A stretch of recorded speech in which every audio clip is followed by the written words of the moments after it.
Says it's live. I'm alive. We're all Number alive. 5's alive. It's alive. Come on in. Oh, that was a deep Frankenstein's cut. alive. That was a deep cut right there. Number 5's alive. For you. Next, you'll be quoting Mac and me. Ooh.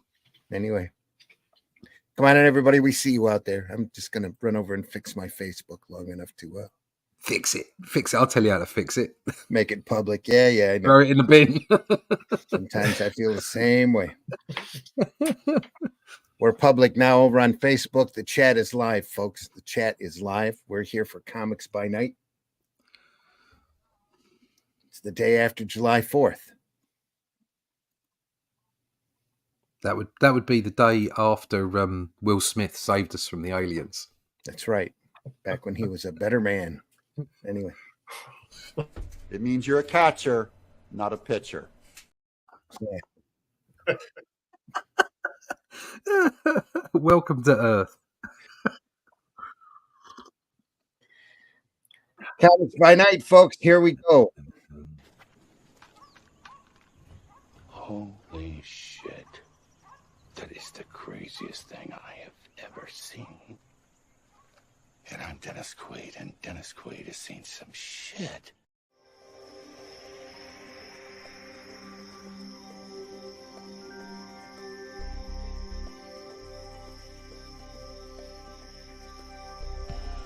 What was that?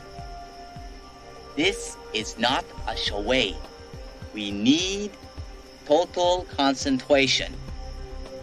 Now, once again, this time, with theory.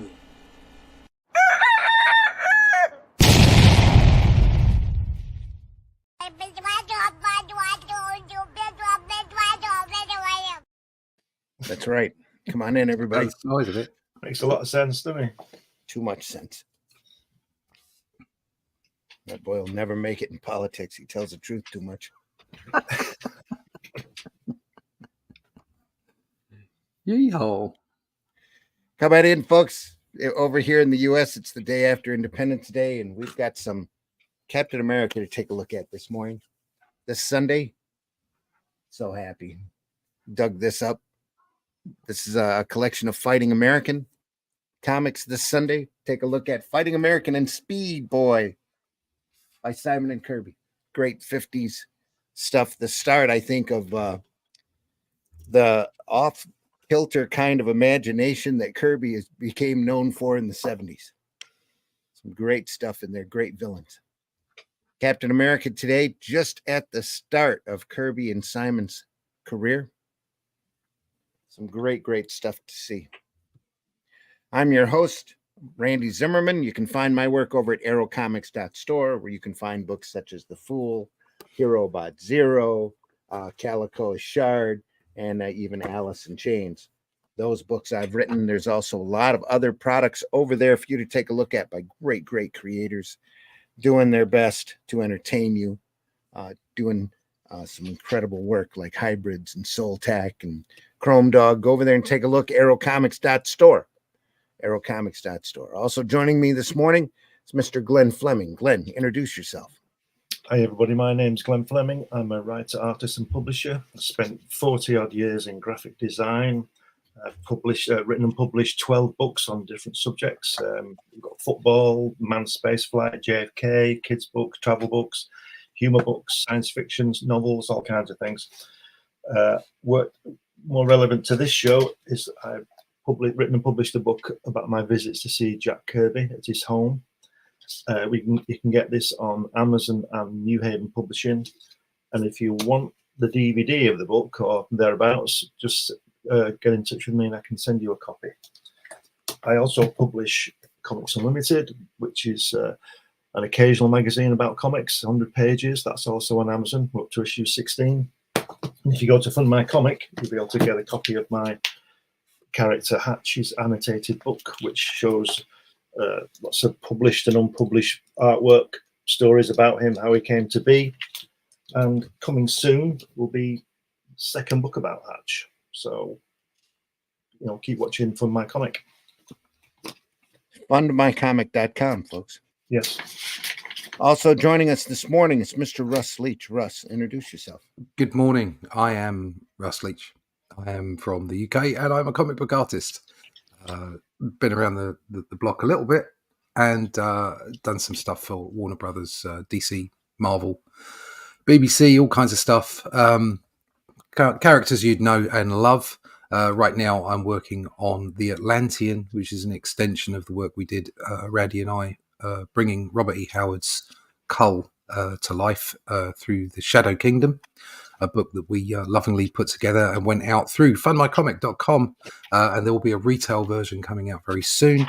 But right at the moment, I'm on The Atlantean, lots of sword and sorcery, bar fights, and strippers. It's great fun.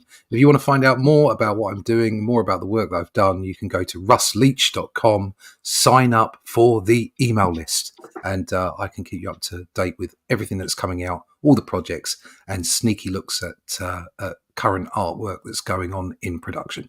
So it's russleach.com, sign up for the email list. Rue Katuk Hello, Rue. is in the house. Nice to see you, Rue, for joining us. Today we're looking at Captain America, Golden Age Captain America at that. Off of the omnibus, the ominous omnibus. Who's the artist on that cover? It's actually Alex Schomburg, I'm sure, designed it. If not Kirby. Is it Alex Ross reproduction? No, It looks a bit Alex Rossi, doesn't it? It's Yeah.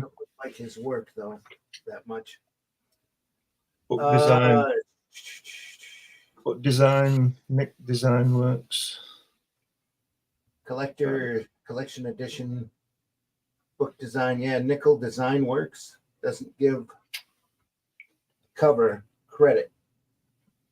it's disappointing. How could you not put a Kirby cover on a Kirby book? Yeah, that's a bit weird, isn't it? I'm sure it's a Kirby. It was a Kirby cover for number 3, but I don't know who went over and repainted it. It doesn't say here. When was this published? Signature. I doubt it's Alex's work though, unless he did it in a hurry. Looking for a pub date here,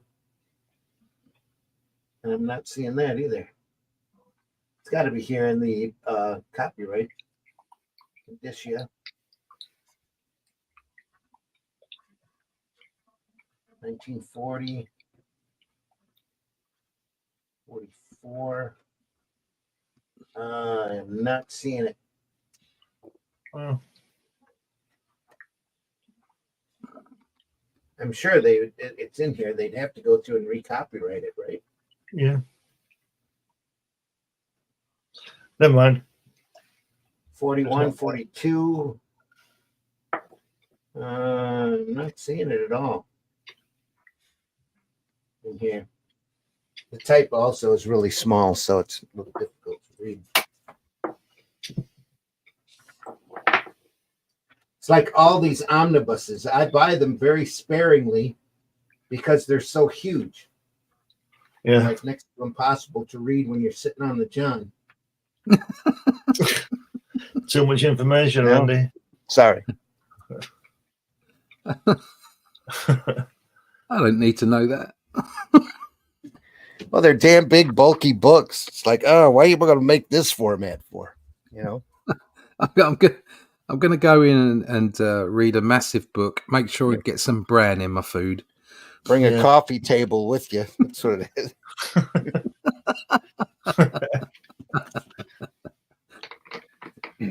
Classic cover here. Captain America 1. Good morning, everyone. Good morning, Dave. Dave's in the house. Genuine Comics, folks. Yo, Dave. We should have Dave on the program sometime real soon. Yeah. Just to show off his stuff. Dave's got great stuff. Oh, there you go. It says 2004 under. Is it Roy Thomas's signature? So that's when it'll be printed, is it? Yeah. Probably when he wrote the introduction here. Yeah. There you go. Yep. 2004 sounds about right. 20 years ago. Wow. Scary, isn't it? Marvel had respect for the work. Yeah. Who hasn't seen that page before? Yeah. His shoes look a bit odd. Look like he's got his left foot on his right boot. He thinks he's that guy on The Longest Day. It all looks a bit odd. Let's face it. Yeah. Oh, it's drawn by kids. Come on. Yeah. Yeah. I'm not putting it down. Just saying, that's what's great about looking at these older works is you get to see the progression of literally legendary artists. Yeah. I love that because I find that more inspirational than their finished work. Yeah. How they got there. When they get there right at the end, you're like, that's the beautiful work, and you're looking at it going, oh my god, and dribbling, but you go back and see their early work, and you think, wow, I've got a chance. Yeah, and then you get to the end, and you realise you don't. You don't know, but you just look at the first half, and you're like, yeah, this is inspirational. Even Kirby started off somewhere, Everybody starts somewhere. Yeah. What do they say? It's not how you start; it's how you finish. So Yeah. keep going. Yeah, That's what she said. giggity. Nice lettering by Mr. Simon.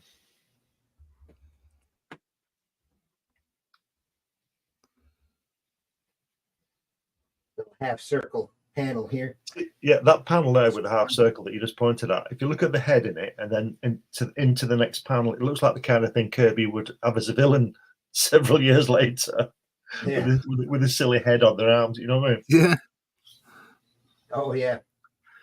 And that guy in the next page in the green suit, that's Jack Kirby, isn't it? Yeah. Yeah, that's Kirby.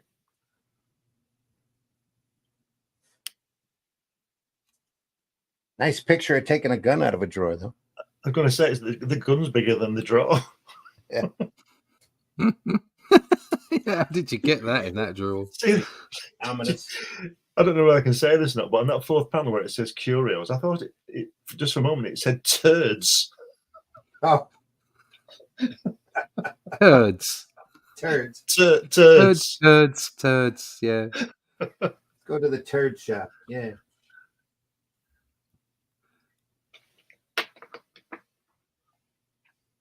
It's injected by the end of the third page.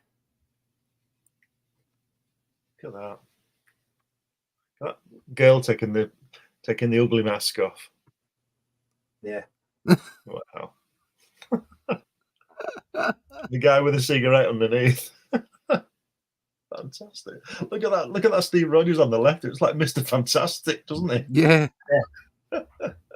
Nothing of him. Yeah, here too. Any triangles in those arms, you think?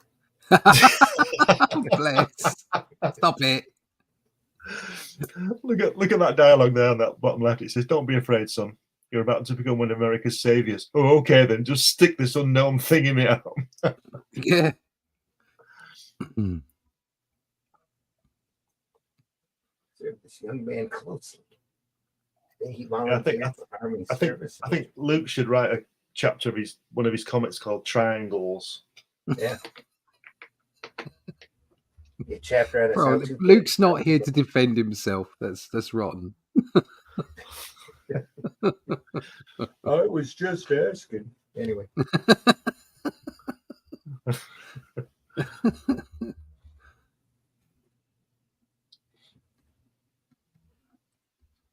Dave says the early Captain America shield. Absolutely. Yep. Truth. They brought that back a little while ago, didn't they? Oh, they always. So about 4 or 5 years ago, they did a thing where they brought it back. It's then thought, no, really bad idea. They always have to bring it back every 3 or 4 years just to preserve their copyright. Oh.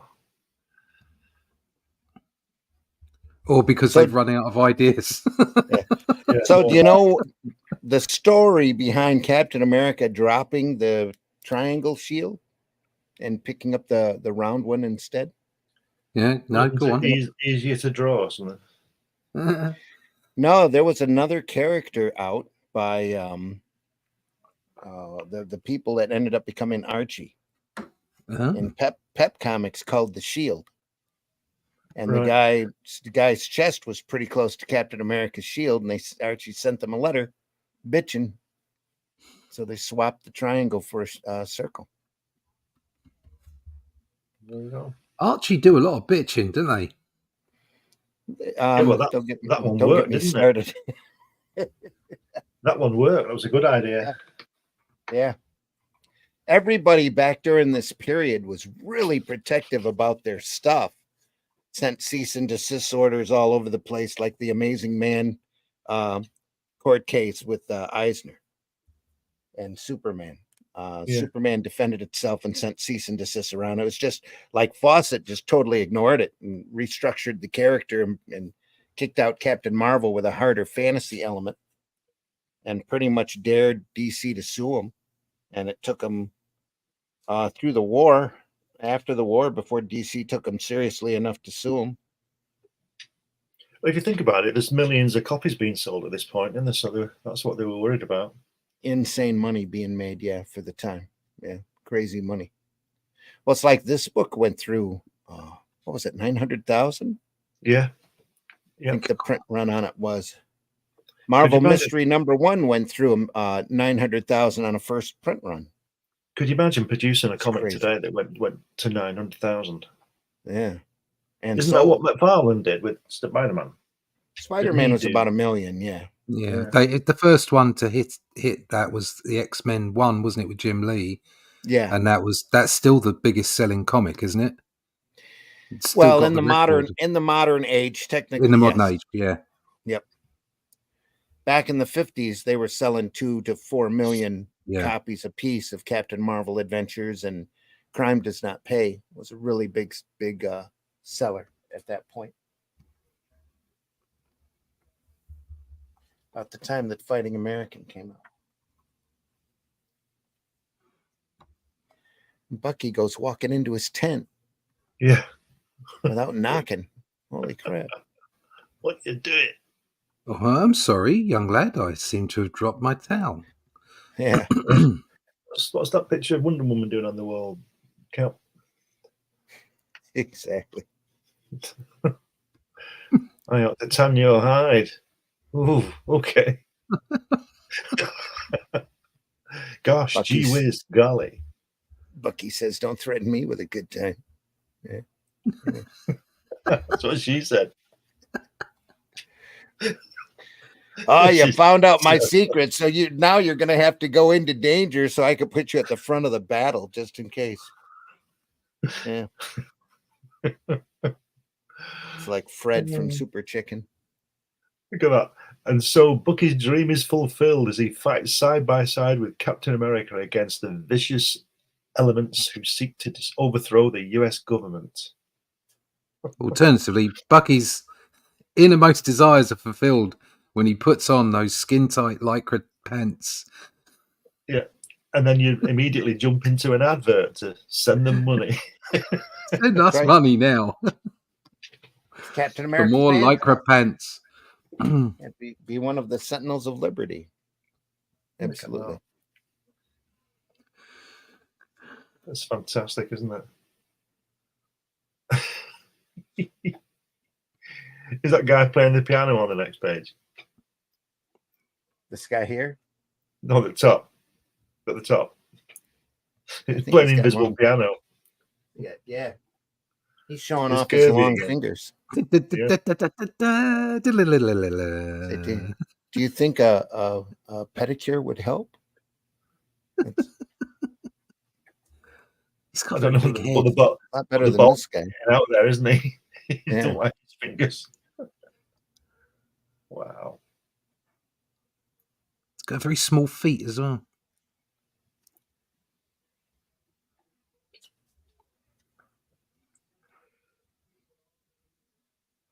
Eyes. Ah.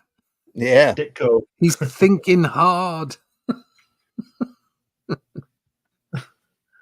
It's a Ditko type of thing. It is. Wow.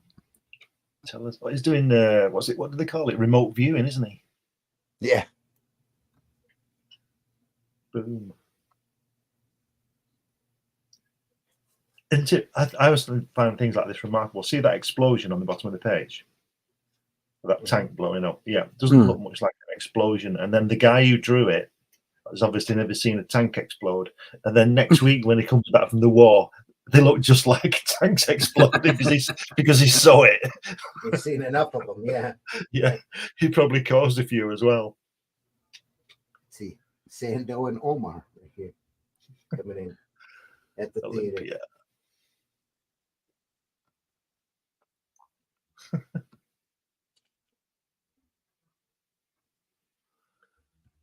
Boom. Think.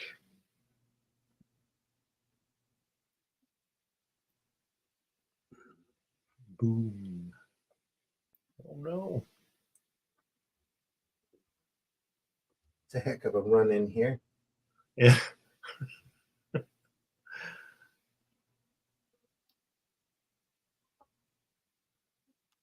Not a single holy moly over here. Just a boom and a couple of surprise looks. Moly. Yeah. Let's see what Omar has to say. Captain America. Come back here, you runt.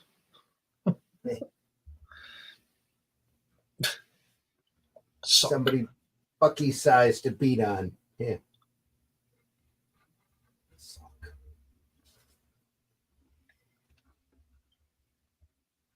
That scream came from Sando's dressing room.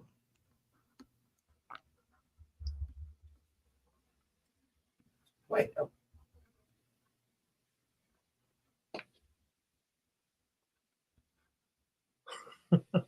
These panel layouts are crazy, aren't they? Yeah.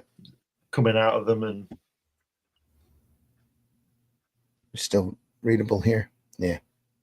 Yeah. Basically, Kirby's work is just one big fist fight, isn't it?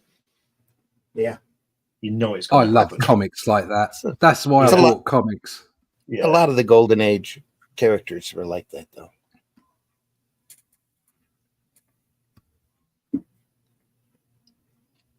The Gestapo plans the explosions. No, they don't. Keep That's credits awesome. covered until the FBI arrives. Yes, but The wait, Gestapo can't go. plans the escape plans with the Madonna with the big boobies. Yeah. So wait, you can't go. I want to thank you. Perhaps some other time. Good night, Miss Ross. Betsy Ross. You can't go. I want to thank you. Perhaps some other time. Yeah. I'm going to suggestively leave across this window. Yeah. Yeah. I've got something else to do. Come, Bucky. A wrecked sparring and a puzzled girl. This is classic, isn't it? Literal classic. Captain America and Bucky disappear into the night. Behind them, a wrecked spy ring and a puzzled girl. Watch for the next big issue. Big issue. Text feature.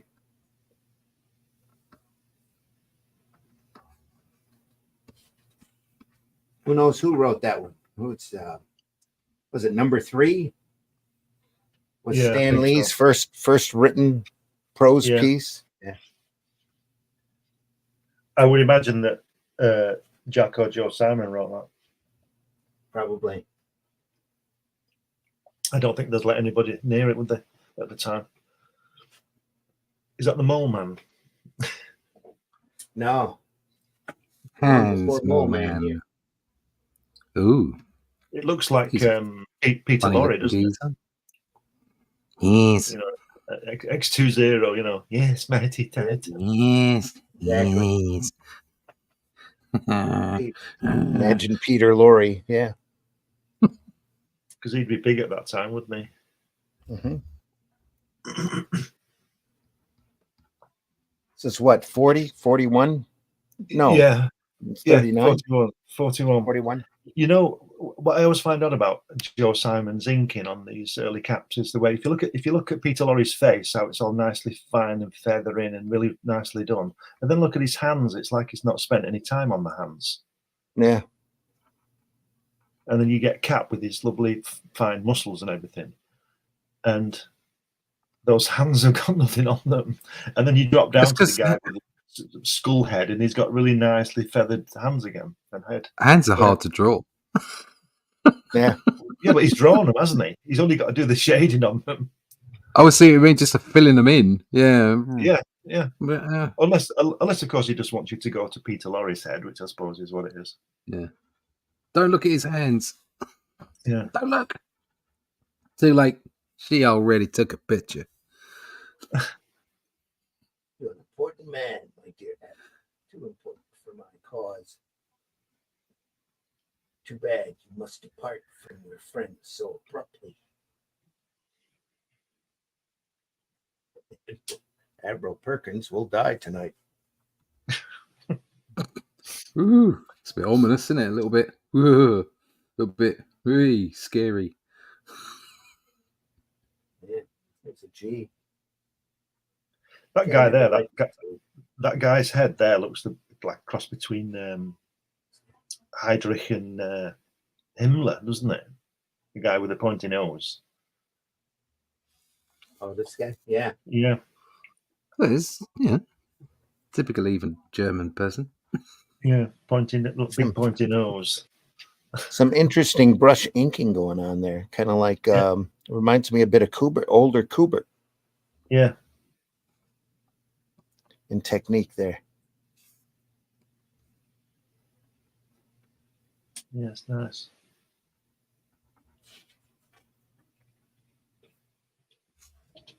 Oh, he's dead.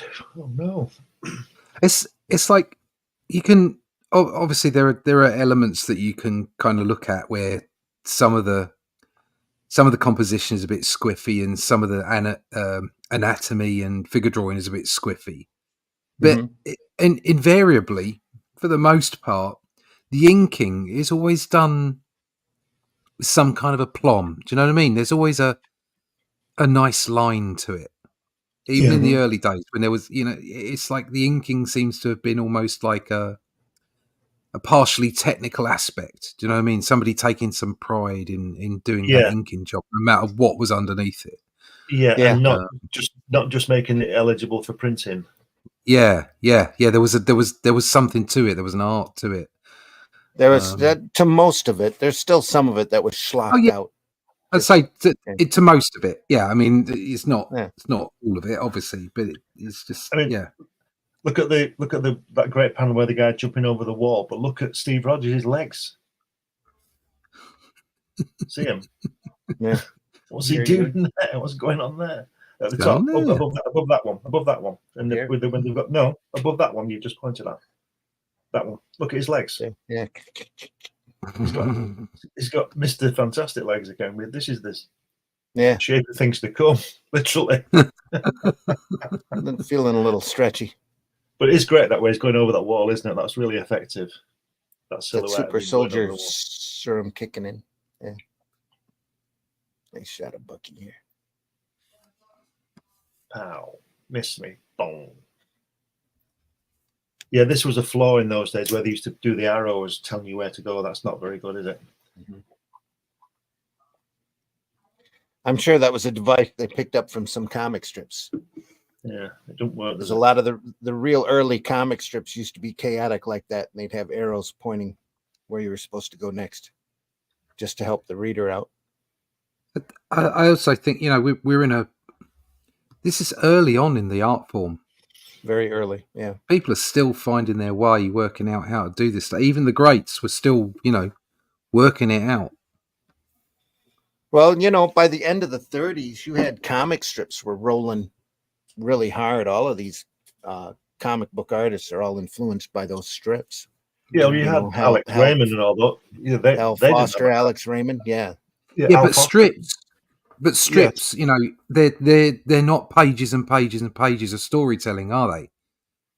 A lot of times at this point, a lot of times they're full page strips Right, but where they get an entire page of the paper for their character or characters. So, but it's over a period of time, isn't it? I mean, if you've got to do 24 pages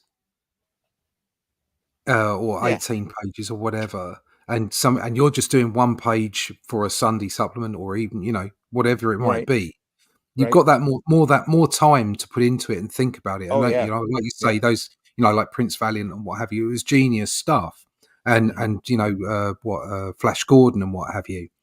That's what these people were looking at, but it was a slightly different beast, wasn't it? Because you had so many more pages to do at a time. Yeah. And that's where you can see where the greats eventually, the storytelling, and this is something we've sort of spoken about before, where it's almost like it's instinctual. We talk about, you know, accent lines and how your eyes drawn across the page and all that kind of stuff. And most of this stuff they probably didn't even think about, because they'd had years of, you know, honing their craft. And back here, this is kind of like, this is where it's all starting in comic books, isn't it? This is where it's really starting to get going, and where you can see people like Kirby learning on the job. Yeah, literally. Yeah. Love that top left hand, you know, popping out of the panels, and that's great. Oof.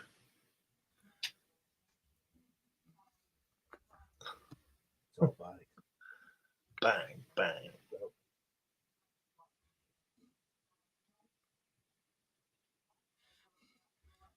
Look at that bottom panel there where he's running. It's like he's skipping along after that car. Yeah. Woo! Alex Toth, both feet off the floor. Yeah.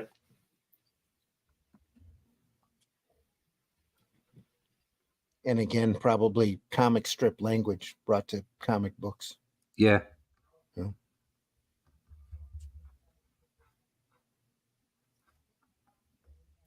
He did a lot of that breaking the panel, didn't he?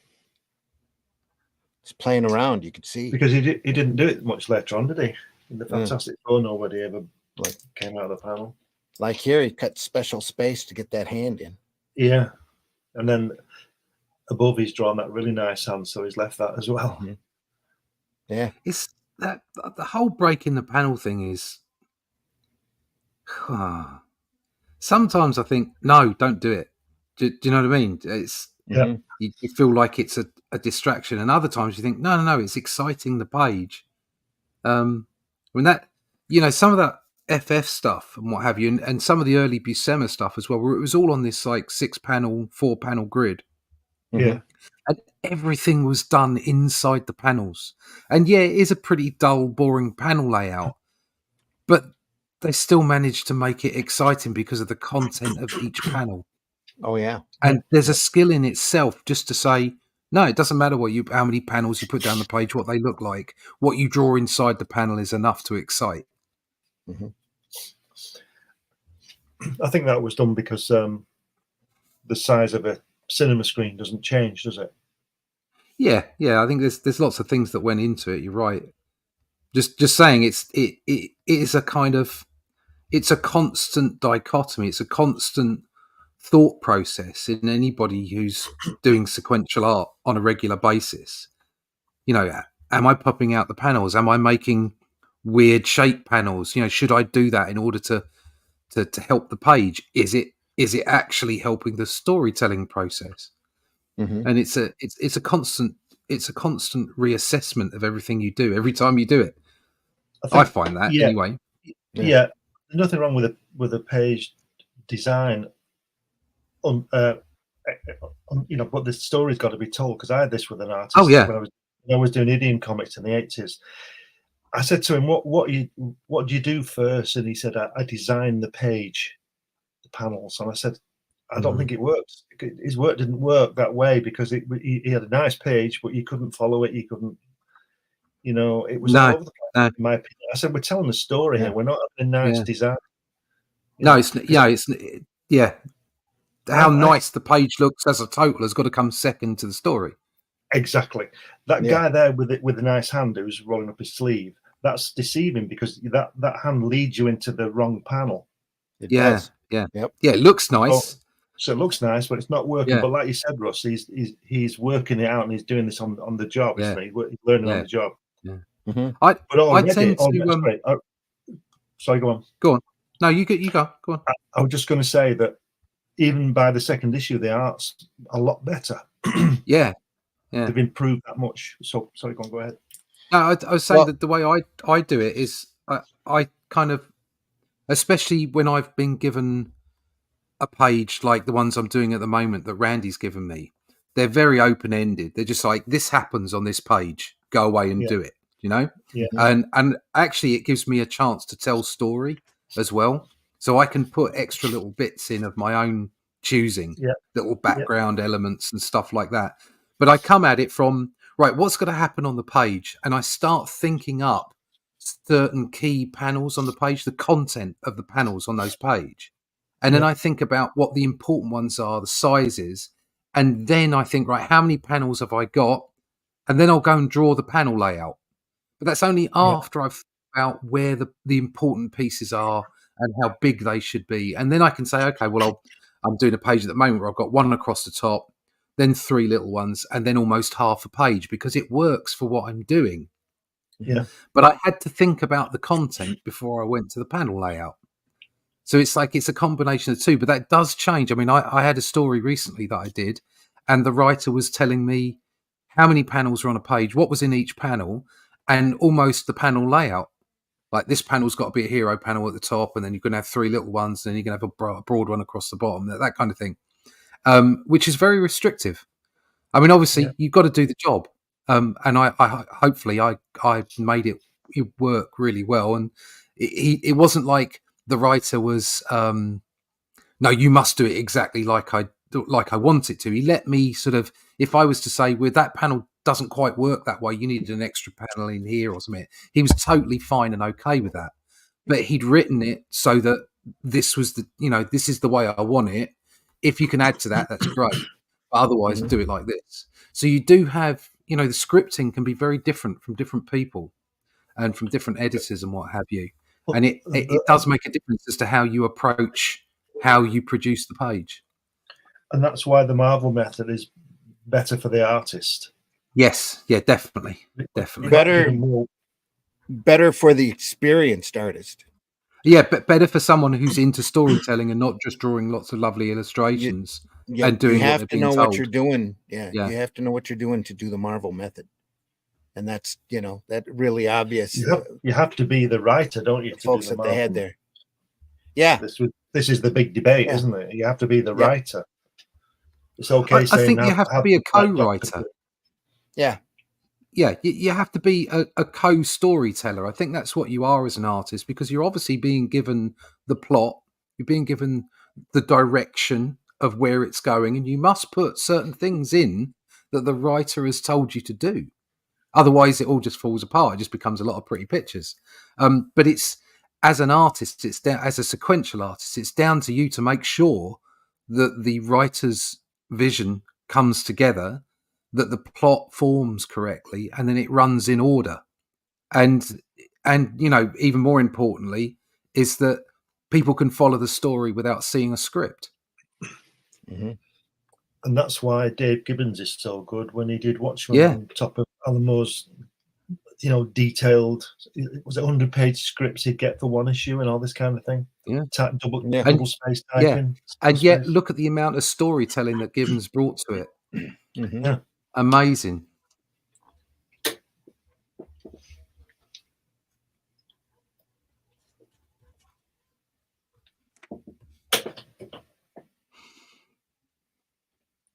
Oh, he's got a very upsetting face, hasn't he? Well, he's this guy. He's the mole man's dad. He's got nice teeth. Did all Nazis have bad teeth? Nobody had good teeth back in those days. Yeah. Again, we've got, it's a bit confusing with this out of panel thing. Yeah. It's especially like with Bucky standing on this guy's head.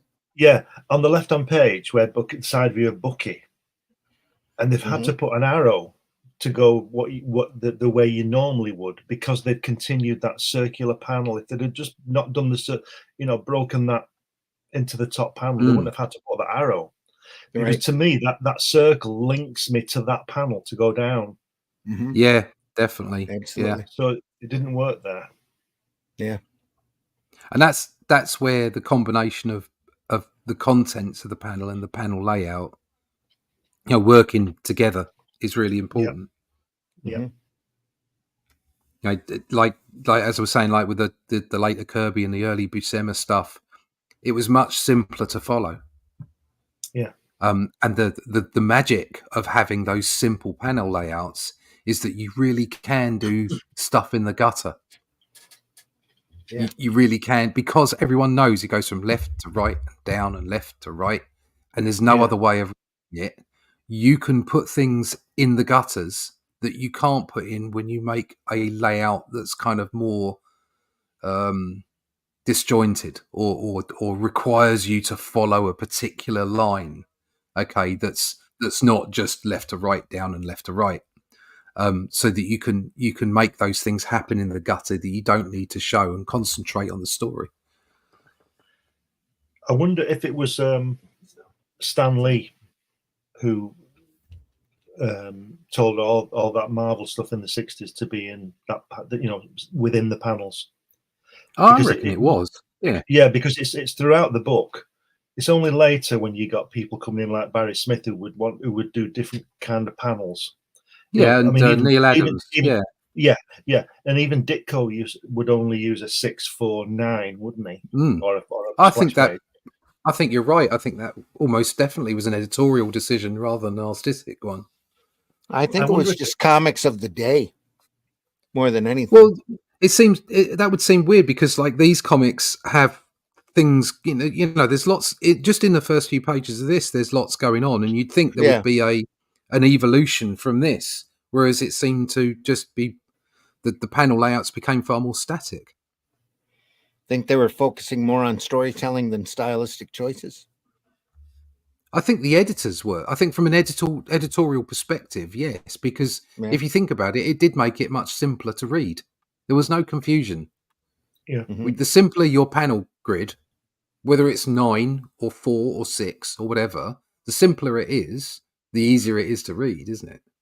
Yeah. Yeah. Well, again, you go back to the 50s and the EC stuff where the artists got the pages already lettered and grilled out, ruled out. They kept things in the border. This is that'd be really restrictive, wouldn't it? Receiving pages that have been lettered. Although it just goes. Sorry, Glenn. It just goes to show. It just goes to show the skill of the people that were working in it. Exactly. Yeah. But just think how good they might have been if they hadn't have had that restriction. Because they are. We've looked at enough of them. They're superb, aren't they? Yeah. Well, the first person really to start questioning that was Krigstein. And that one story that ended up in Impact, where he took a 7-page story, I think, and turned it into a 9-page story. Right. And it freaked everybody out. They were, he went through and cut things up and retaped up pages and did all sorts of crazy stuff with it. The story's genius. That's why they ended up running it. But, at the time, most artists would have just had their wrists slapped and never given another assignment. Yeah. I love the way, look at the text there. Ugh, I'll tear you apart, mit mine bare hands. And here comes Hair Captain American fella. I give him special treatment. It's like it's a precursor to Batroc, isn't it? And all that, and that Cap stuff. When they speak half German. I said this before. I learned my German in the comic book, in the comics, English comics. Gott in Himmel and all this kind of stuff. Gott in Himmel. And the Japanese would always shout Banzai, wouldn't they? Always. That's all they could say. Yeah, that's right. This place is jammed with pleasant surprises. What's next on the menu? You see, again, top of the panel, he's got the arm going into the panel, the correct panel, and he's got an arrow as well. And I think it leads you anyway. That hand leads you into that panel, and then the other hand leads you into the next one. Yeah. Yep. The only confusion is the hand on the right-hand side shouldn't have popped out. That's right. Yeah. That's what she said.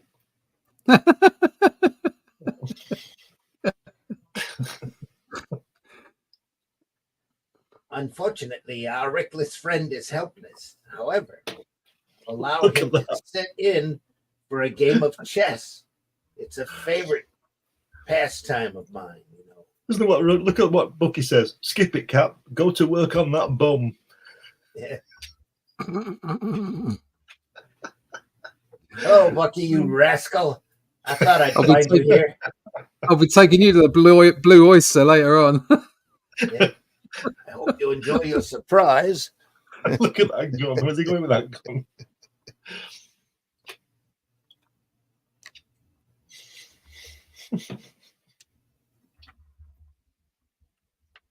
Kicking the table over on him. Oh, that's like my pal after a game of Monopoly one night. Just because he was losing. Yeah. Wouldn't mind, but he was 29. If I'd have known I had an audience, I might have sung a few numbers.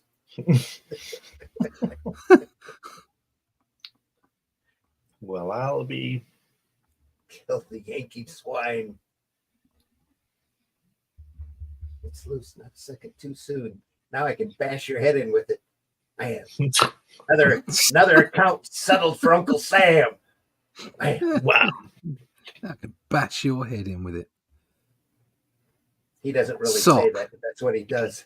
Look at that. Sock. Let I love him, that stock. let him have it, Fritz. Let him have his Fritz. Ah, dot yank is loaded mit dynamite. Drop that penknife. Imagine with a penknife like that guy's got there. It's like a saber. Boy, look at Cap going to work on those spies. Look at that look on his face. Boy, look at Cap going to work on those spies. Yeah. I wonder if that's a thing as well. If you look at his shield, you know his old shield that he's got, it sort of it loses in the drawing. Like when he's untying in there, where he's kicking the table, the panel underneath. There's kicking the table. The panel underneath. You can't see the shield for a second. It blends in with his costume. But if it would have been round, it would have stood out. You'd have seen it, wouldn't you? Yeah. Like a bullseye. Yeah. Shoot me. That's what Bucky was for. Yes. You'll never get me, Captain America. Oh, whack. Ah, bam. That chair's little, isn't it? And suddenly turned to a proper size. Didn't think that love tap would stop me, did you? Wow. Look at all this action going on.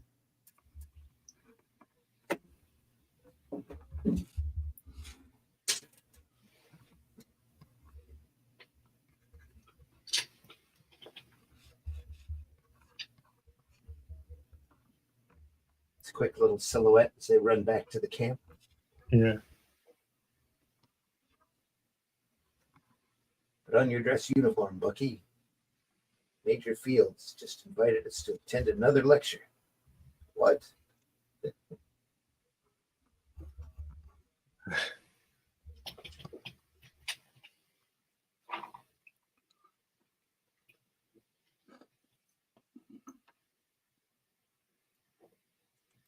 Wish I knew who this Captain America was.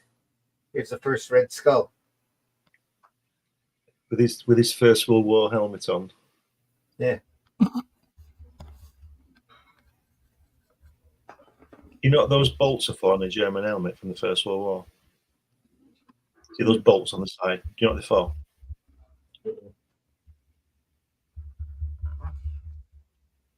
No. They were thought to hang your gas mask on. Oh. Wow. And then in the Second World War, when they all sort of were clever and realised that the wind would blow that gas back and kill your own troops, nobody used gas, so they didn't put bolts on the helmets. Yeah. Who'd have thunk it, eh? Yeah. Really? Gas. Yeah. Jesus. It's like, Look who'd at- have look thought at it'd come back with a wind? Look at that. Look at that trash can. How wrong it is. Look at the bottom of it and the top. The perspective on the. Do you see it? Oh, Where he's yeah, it's all punching- over the gaff, where he's- isn't it? Yeah. Yeah, we punched him in the midriff there. Yeah. He's punched him in the nuts. That's what he's done. He's dick punched him. Bucky's short. Yeah. Yeah. Nothing short of what these Nazis deserved. Look at these books in the bookcase. It's not quite drawn right. Pretty quickly.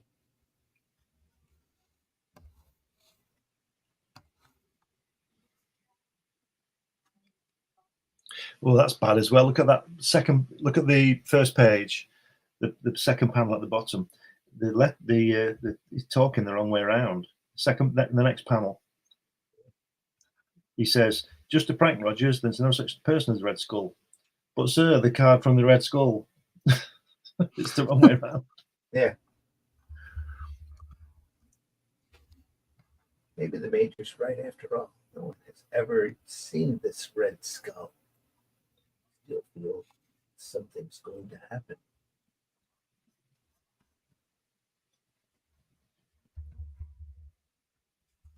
Oh, and he comes through the window like you do. Yeah. I heard a noise.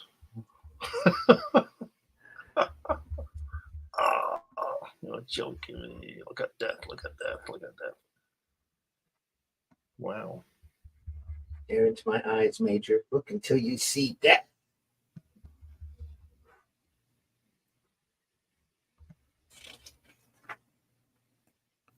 Oh dear.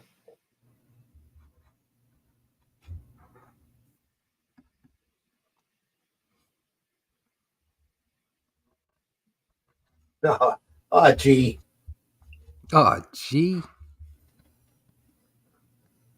Left without me, eh? Okay. I'll look up Mr. Red Skull by myself.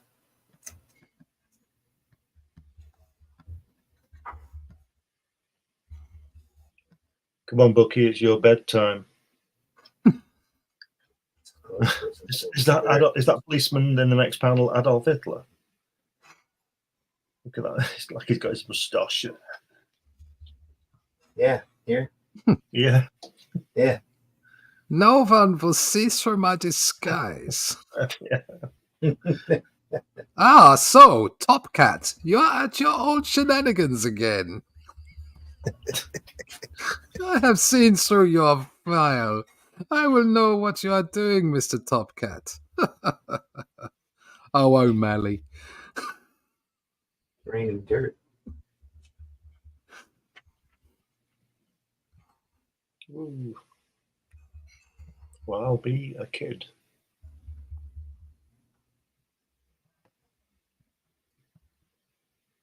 Bam, wham, pow. Thank you, ma'am.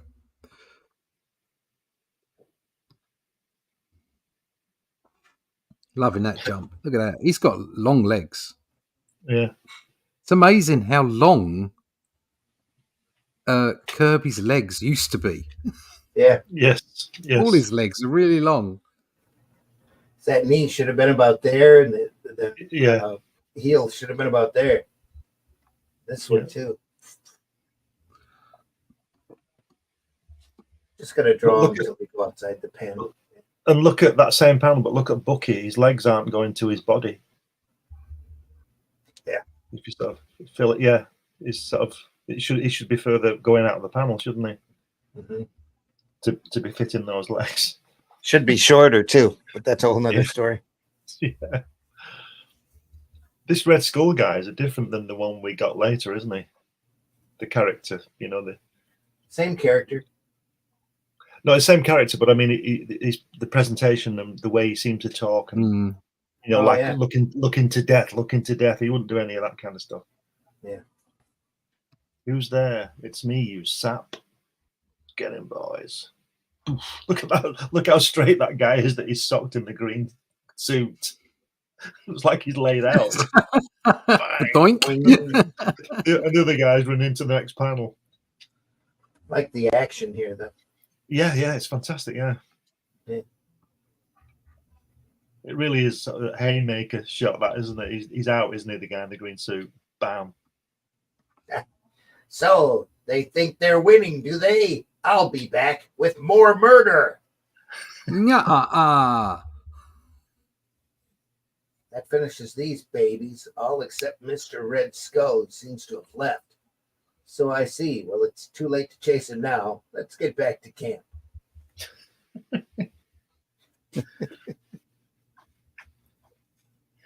You see that last panel? If that table wasn't there, they could just be asleep, couldn't they? But because the table's upturned, you know there's been a bit of a ruckus. Mm-hmm. Exactly. All storytelling techniques. Yep. Stages. Look at this. Now, if Stan Lee would have scripted this, that second panel that have been going hop, tup, thrup, foo.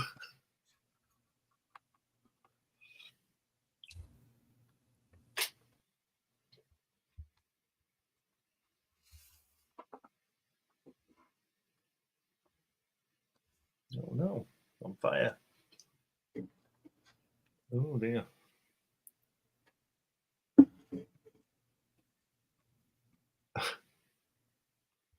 Yeah. Such a lovely plane.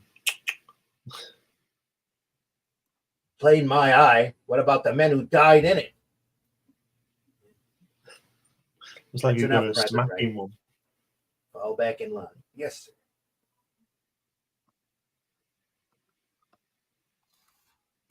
We're not doing anything about it, but Captain America will.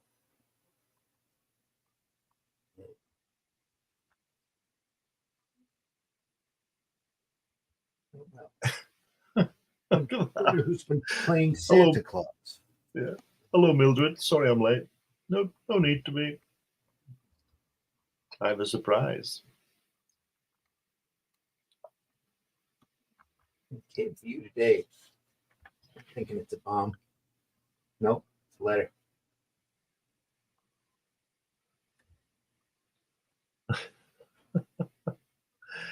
Look at that.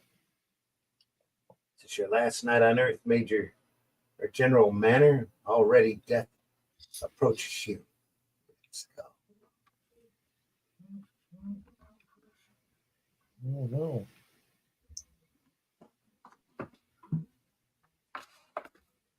I guess he had a death stare back then, huh? He keeps wanting people to look into his eyes.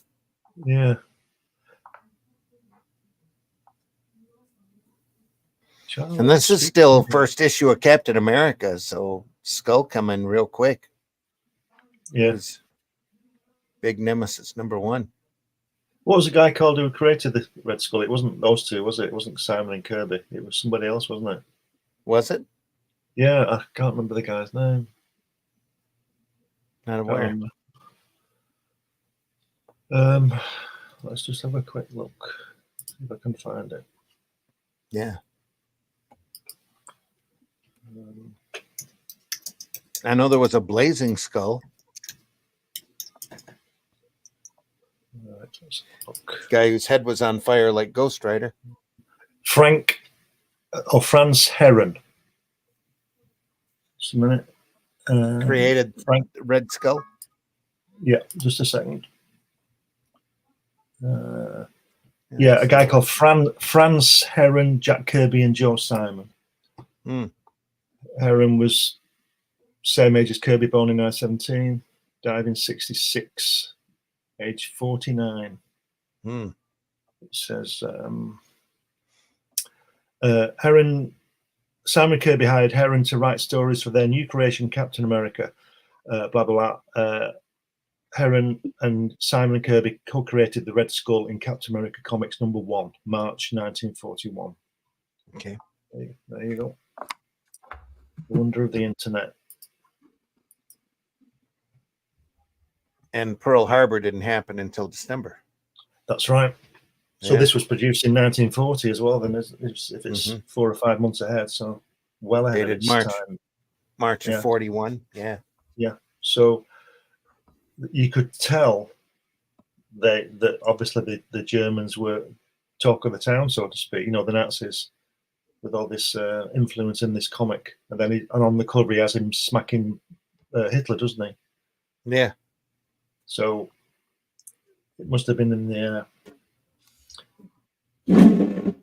I'm sure I read somewhere Jack said that they knew there was going to be trouble. They were going to be drafted. It was just a matter of time. And then obviously, and then Pearl Harbor must have brought it forward. It wasn't popular in the country, but people knew it was on the way. Yeah, it was one of the reasons why the organized crime took off again, wasn't it? Because they were going to sabotage the dockyards, and President Roosevelt got in touch with, probably not directly, with Lucky Luciano, I think, and all those people, and to make sure that the unions didn't cause strikes and stuff like that for the war effort. And then they got whatever they got for doing it. Probably not investigated for 20 years until Bobby Kennedy. Yeah. Which is why they got rid of him. Yeah. That was part of the deal with Luciano. He was set free, but he was deported to Sicily, I think.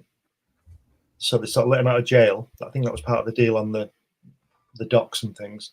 But he had to leave the country, and he went to live in Sicily. Where he was from. Something like that.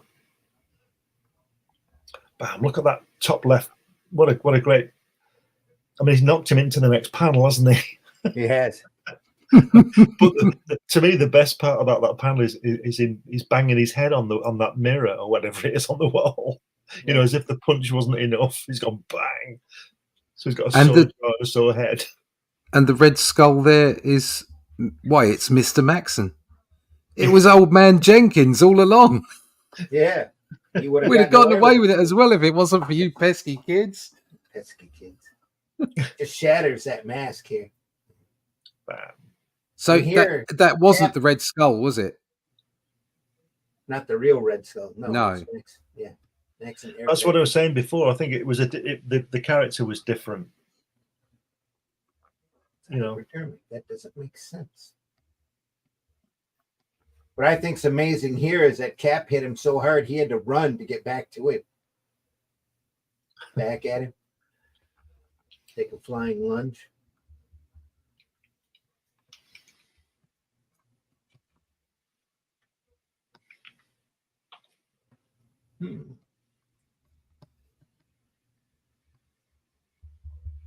So what? It was to scare your victims out of their wits and then inject this poison into them, making believe you killed them with your eyes. It's a bit more of a Batman villain, that, isn't it? Yeah.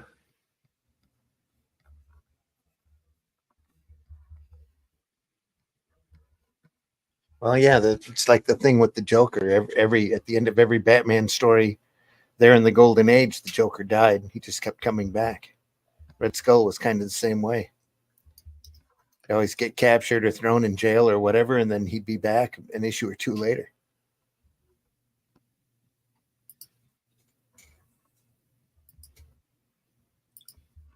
I've lost my screen. Are you still there? Yeah. Yeah. We're here. Something's gone wrong. You're there. I still see you on the camera. I can't see it. Just a second. Oh, there we go. There we go. Yeah, I'm back again. Fully blown up there. I just pressed the back wrong in the button. room. Yeah. I like the vernacular in these. Like, it'll take more than you to lick this country. You know, the way they speak, it's great. The fool. Oh no, he's killed himself. Oh no. He said, "Why didn't you stop him from killing himself?" I'm not talking, Bucky. Brilliant. So Cap's let him. He's a murderer. Back in camp, Private Steve Rogers and Bucky relax in their tent. Here's Steve smoking a pipe. Afterwards, Afterwards, reclining. Look at that. Could you? I bet somebody's done that. Look at that top panel there. It's on the phone. He goes, "Hello, Federal Bureau of Investigation. This is Captain America. Oh, hello, Cap. What are you ringing for?"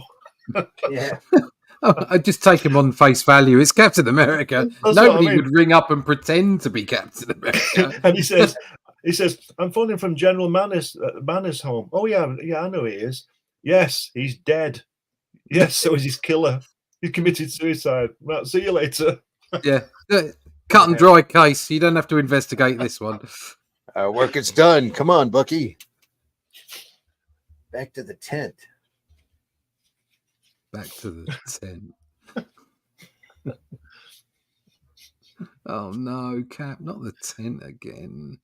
The work of Captain America is never done as they plunge into new exploits against America's enemies. Watch for next issue. Look at the letter. Who signed it? He's read it all in caps. Look who signed it. The Führer. Like you signed your name, the Führer. The Führer. And he's read it in English in all caps. The Führer. Oh, look at that advert. Wow, how good is that? Look at that. USA. Featuring smashing action stories. New great heroes of America. Including United States Man. Yeah. Headline Hunter. It says out. It says out about January. It sounds like a Comics Unlimited. Not sure what's coming out. About January. It's about January-ish. Oh, that's fine. Meanwhile, kids, here's an adventure with Hurricane. He likes that pose, likes drawing that pose, Kirby, doesn't he? That striding thing, whatever he's doing. Hurricane, son of Thor, god of thunder, and the last descendant of the ancient Greek immortals, returns to Earth because, Thor is Greek, right? Yeah. Immortal. Returns to Earth to fight his ancestral enemy, Pluto, the devil, whose horrible crimes have almost ruined civilization. Right there, Murder Limited. Is Pluto just in his knickers as well? Yeah. Could be. All right. Mighty warm up there. Cousin Pluto's hand reaches everywhere. He'll release Coast City when I'm finished singeing his claws. That's singeing. Singeing his claws. Yeah. He's going to singe his claws, folks. Look at that. Look, just go back. That panel there at the bottom, it says, "I'm in quest for a transportation friend. If you mean you want a taxi, hop in, miss." Yeah. All that other transportation street's over. Yeah.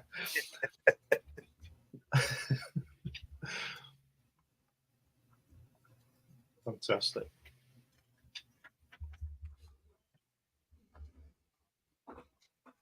Special guest appearance by Leonard Nimoy here in a blonde wig. Please, Leonard Nimoy. Yeah.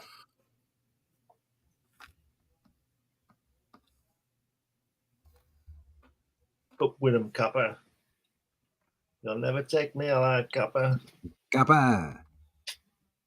He looks like one, doesn't he? Does he? Up with him, Copper. He looks like one, doesn't he, Jake? Uh-oh.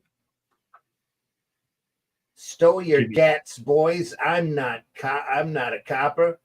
I want to see Peggy Pironi.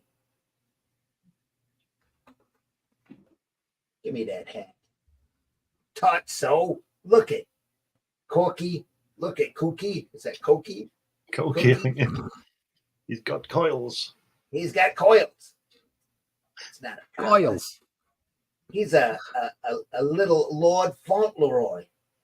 Actually, he's Leonard Nimoy. Oh dear. As you know, in Greece, all your hair is curly. Yeah, especially when your dad's Thor. Yeah.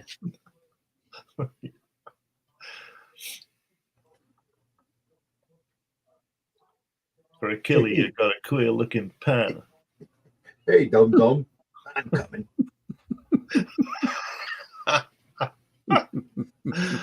Oh dear. Who's the new fish, Piggy? He looks cute. Mike Sapella. Chunky Lewis. Chunky Lewis. He'll work with you tonight. Pleased to meet ya. What's the layout for tonight, Piggy? Oh, yeah. Tim O'Leary knockoff was ordered for tonight. It's a small job. Pays $20. He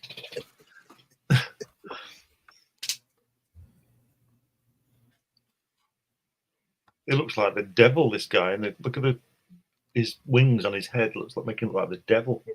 Yeah. Yeah. Yeah, there it does. Horns. Yeah. Yeah. Good Lord, it's Thor's son. Yeah, anyway. You just recognise him.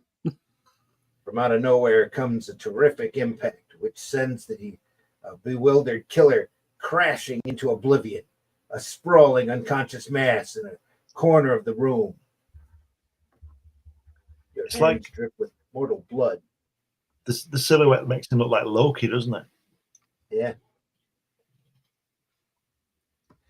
You've made a thriving business out of the foulest crime man can commit, Piggy. The punishment awaiting you will never end, Piggy. Not even after the chair. I didn't mean nothing, honestly. Just tried to shoot him. After we kill him, we'll take him to Detroit. Yeah. That's even worse. Fate worse than death.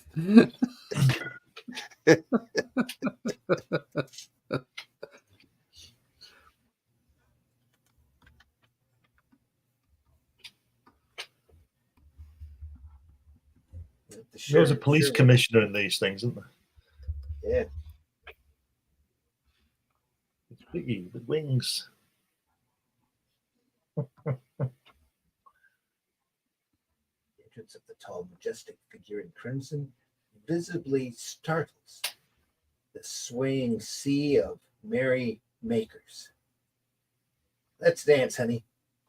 Gosh, that man's makeup makes my fresh flesh creep. Hey, boss. This is me, Trigger. It's so only had them sassy stiffs jumping. That's it. Yeah, certainly. That's a certainly. Hey, boss, this is me, Trigger. You certainly had them sassy stiffs jumpy. You look like the real article in that getup. Do you know what? I love that. Who wrote this? Who wrote this? Simon and Kirby. So Simon was a New Yorker, yeah? Oh, yeah. Yeah. So I find it really fun because you imagine that people that have accents, they don't notice the accent. Yeah. So to write it in his own accent like that, I think that is impressive. It's kind of a hardcore Brooklyn accent. Yeah, yeah. Will Eisner does that in The Dreamer. He has them talking like this. Mm-hmm. And he has some Jewish people talking and saying, oh, they, and all this kind of stuff. So I know what you mean.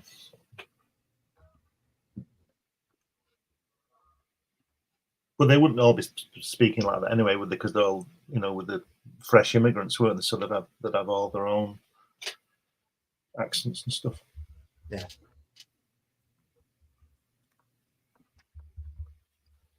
Look at this. He's got that. Looks like he's stuck his wings through his head. Yeah. You know what I mean? Just instead of to the side. It's a little tiara there. It's got. At least they're not flapping like a hummingbird. He's got wings on his ankles too. Yeah. Still Wow. doesn't get cold though.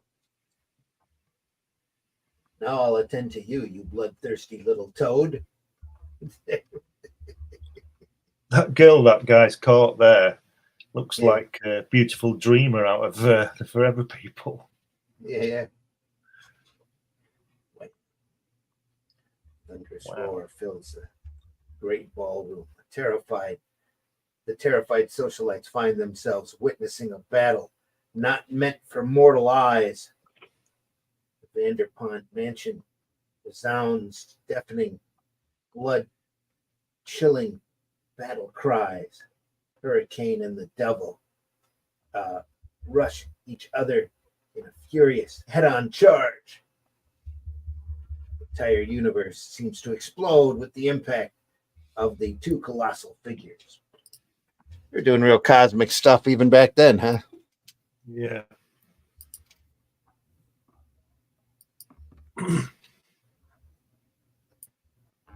Meanwhile, mortal spectators cringe and tremble. The titanic struggle rages with the fury of 1,000 thunderstorms.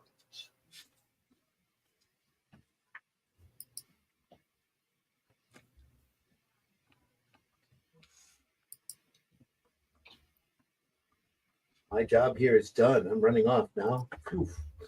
Yeah.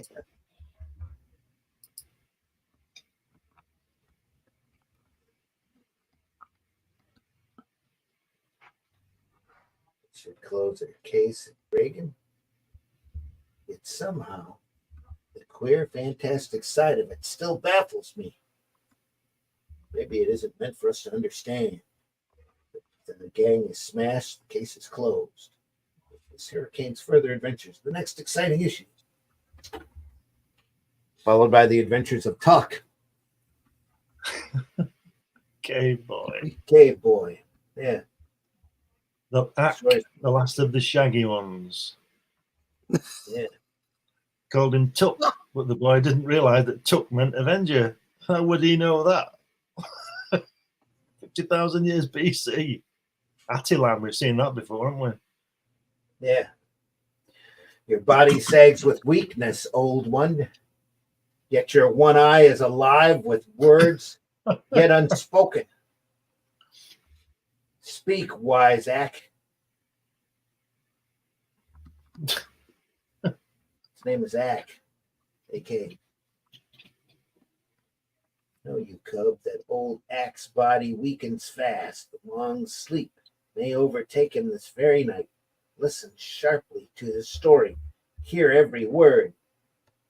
This news saddens me greatly, old one. I await your story. We all await his story. Wonder who come up with that name, Tuck.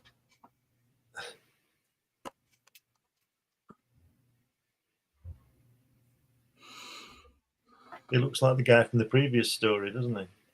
Yeah, I was going to say it could almost be Kazar. Yeah, with coils. Yeah.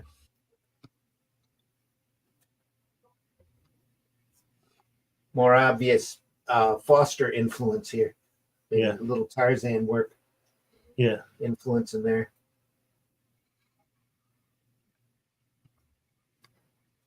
Oh dear. Looks like he's hurt. Attacked by a lion.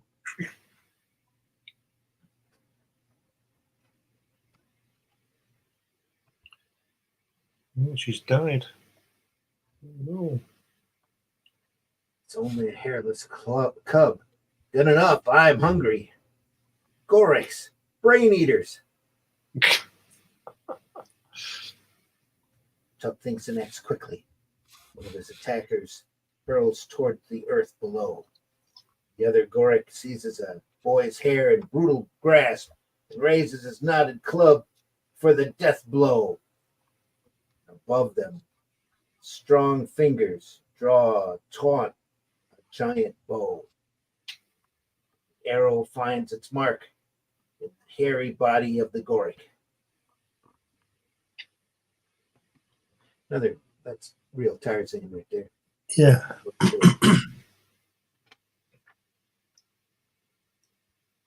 All right. Look at that. Yeah, a lot of Tarzan going on there, isn't there? Yeah.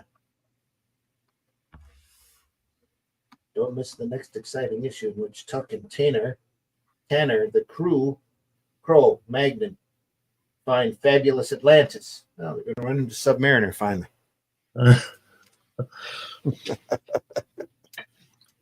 There you go, Hitler again. So Bucky's tied up. Captain America too. He jumps into this, gets a circular sword or a shield right off the bat. Yeah. On the cover. I'm sure it's not. I'm sure it's not, but it looks like Sid Shaw's ink in that cap, doesn't it?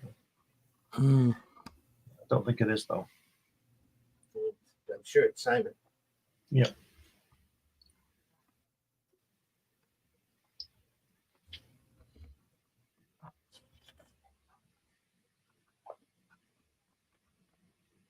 April, they were going monthly right off the bat. Wow. Knew they had a hit. A lot of thin lettering or inking here. Yeah. Ageless Orientals who wouldn't die. It can't be killed. It's the only sound Betty Ross could pry. Betty Ross. Blind man's lips. Yeah. It's Betty Ross. Is that? Sorry, but was she in? She was in the Hulk, isn't she? Yeah, much later. The Hulk love interest. Yeah. Right. Sorry, go ahead. It was, maybe her grandma or something. They obviously recycled the name, didn't they? Thunderbolt Ross. Well, Betsy Ross is a big American icon. She's the one who made the initial flag. Mystery of the Deathless Monster, trapped in the Nazi stronghold, Captain America and the wax statue that struck death. And then Took, Cave Boy in the Valley of the Mist, and Hurricane, Master of Speed, Devil in the Green Plate. Not quite as heavily inked here. Yeah. A lot thinner line used.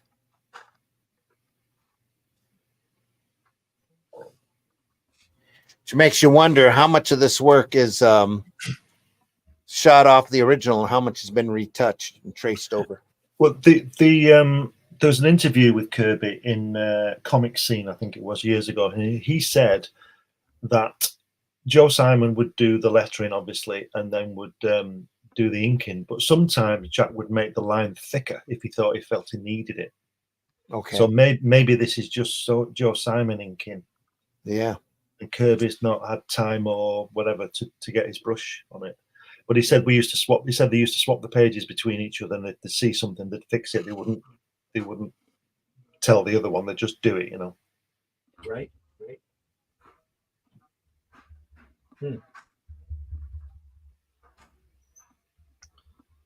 lot of murder in these Captain America comics, and this guy's been strangled now. Well, all of these books were vicious back then.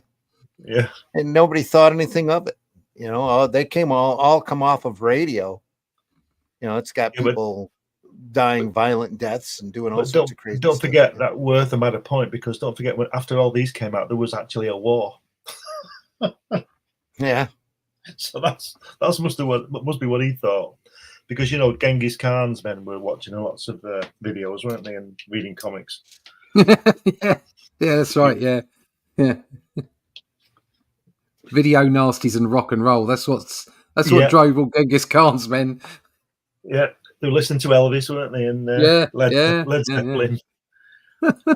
All the devil's music, right? Yeah, look at that great pose at the bottom where Cap's on the first page, where Cap's running towards you. Isn't that fantastic? Yeah, that's great, isn't it? It's a very classic pose. Yeah.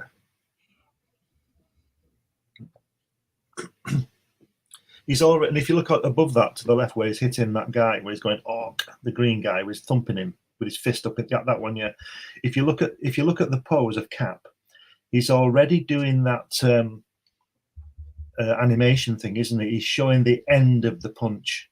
Yeah. Whereas Kurt Swan would just show his hand on somebody's chin, and he would, you know. Mm-hmm. Do you understand what I mean? He's showing the action. You can see it's the end of the action, isn't it? That punch. Dynamics. Yeah. Probably second nature. Yeah. Well, that's watching a lot of films, isn't it? Great. Yeah. Posing here too. Me too. I haven't finished my job yet.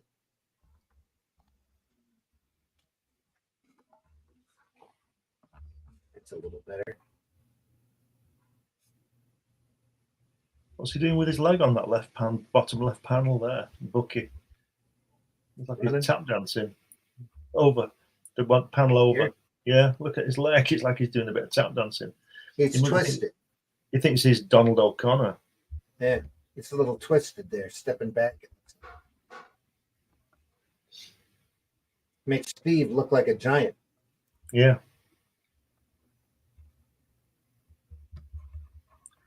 The scream. E. Interesting angle here.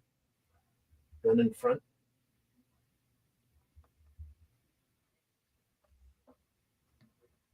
It's them zombie Orientals. Light green, look like aliens. Yeah. An old story. That fellow lives on hot lead.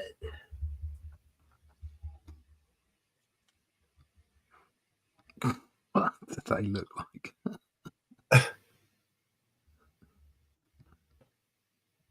Take that, you big lug.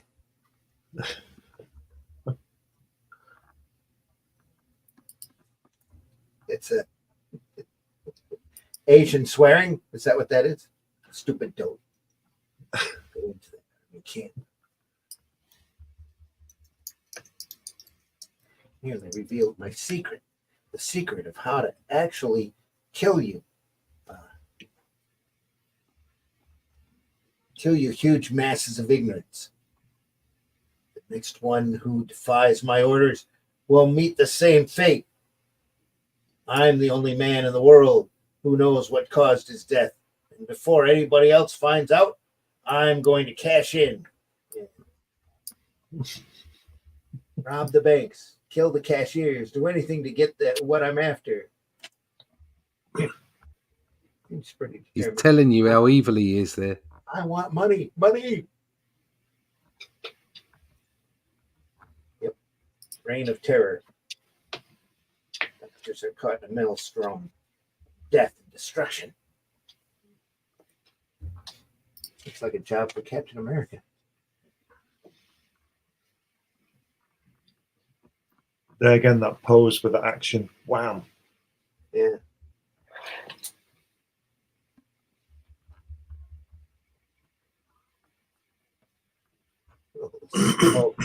Holy smoke, they've got Cap.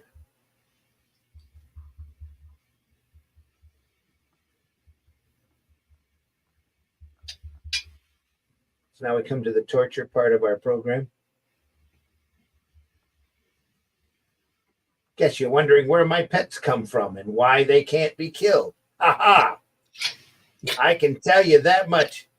First, that small cannon near you is my threat to make them obey me. Are you puzzled? Well, let me continue. A year ago, Finley and I trekked deep into Tibet, good old Finley, in search of what the natives called walking mountains, a tribe of huge men that have lived for centuries and that couldn't die. Then one morning, we were unexpectedly attacked by the giants. Giants and bullets can't stop them. Looks like they're in a pickle. HR in the house. Glad to have you here, HR. Folks, really, we're seeing really good numbers this morning. We're very glad you're here. We're looking at the Golden Age Captain America. This is issue number 2. Fighting large, immortal Orientals. Look at that.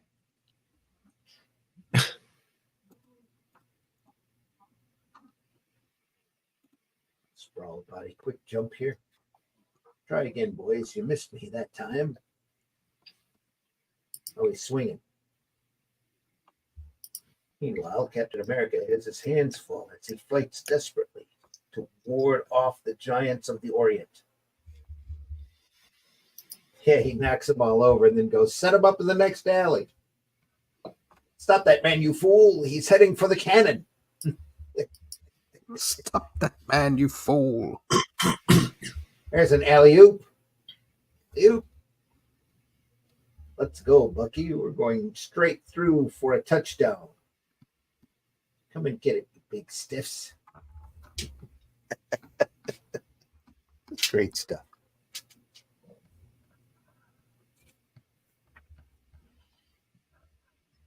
Whack. Yeah. Bop. Like that cannon. Like that cannon, Bucky. Hold on, here she goes. Boom. Deafening explosion shatters the lifeline of the giants. And in horrible agony, they crumple in death.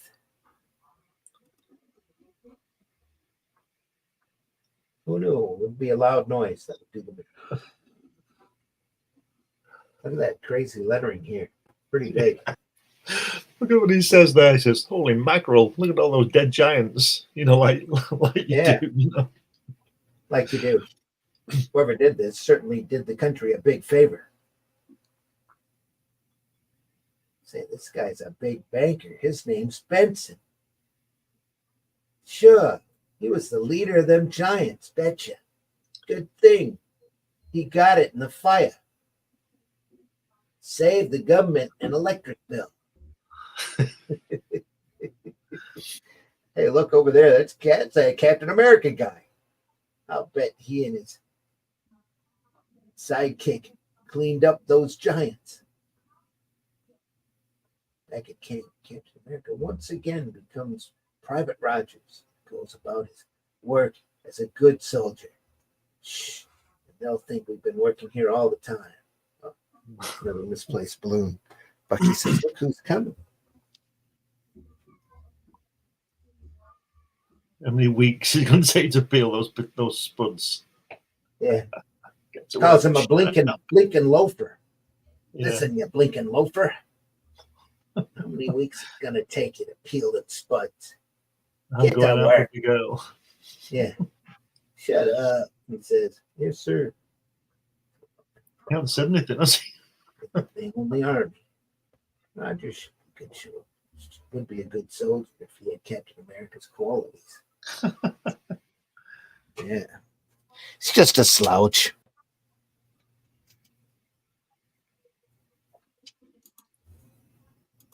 Let's go out and look for more trouble. Yeah.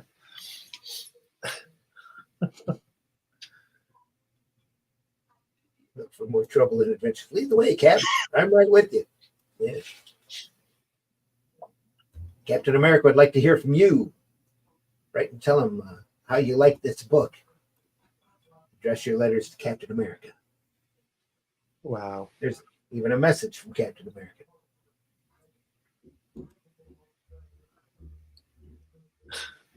Sentinels of Liberty.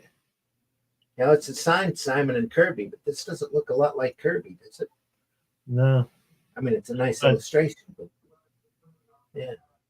And you look at Cap's leg, it was a long, he did that long limb thing that Russ was saying earlier. Yeah. Bucky on his hands and knees tripping the Fuhrer there. Into the waist. Yeah. Trapped in the Nazi stronghold.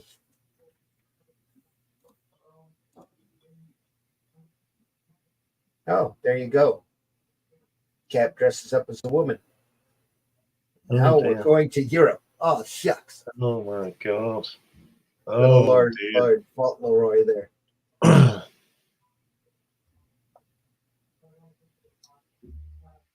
Hold still, Bucky. First, I'm going to dress you up. What's this? What you doing? Then I dress myself up. Ouch. Easy with that corset. Now we're going to Europe. Oh dear. Ah, shucks. Yeah, those long legs again.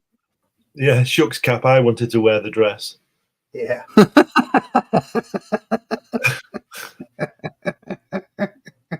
By gum, where'd they come from? Could swear they remind me of someone. Look at that. Oh, Granny, look at all those beautiful waves.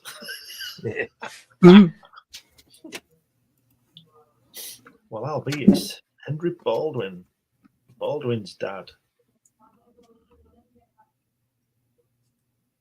How's that for prejudice? That guy coming towards us looks like a fifth colonist.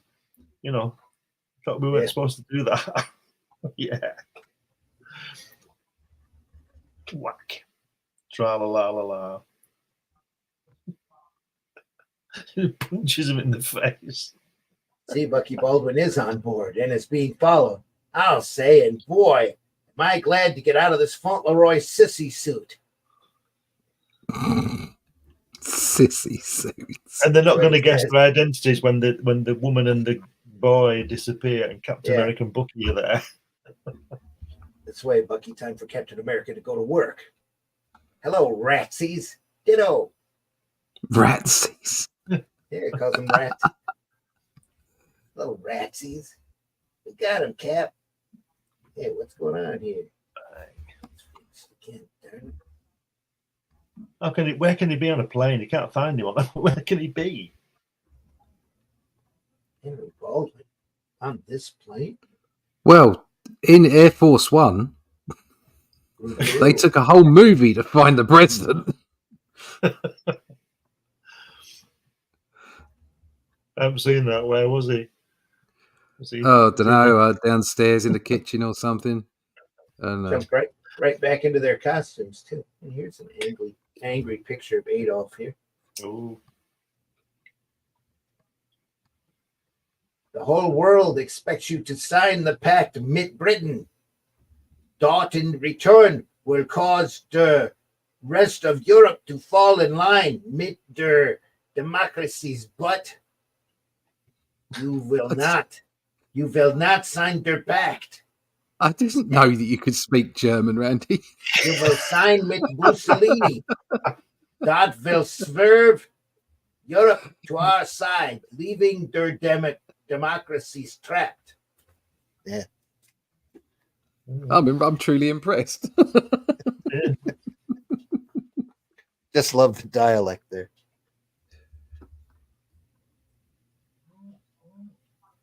Their tag has arrived last night. My mightiest blitz is ready to be hurled at the world. The plan must not fail. And this balloon here is pointed at his knee. Yeah. Yeah. So it's his knee talking. Henry Baldwin found. Look at that with a pipe. Look at that at the top. Smoking Back his in their pipe. girly dress. Yeah. It looks like Steve Rogers dressed as a woman here. Yeah. That's pretty funny.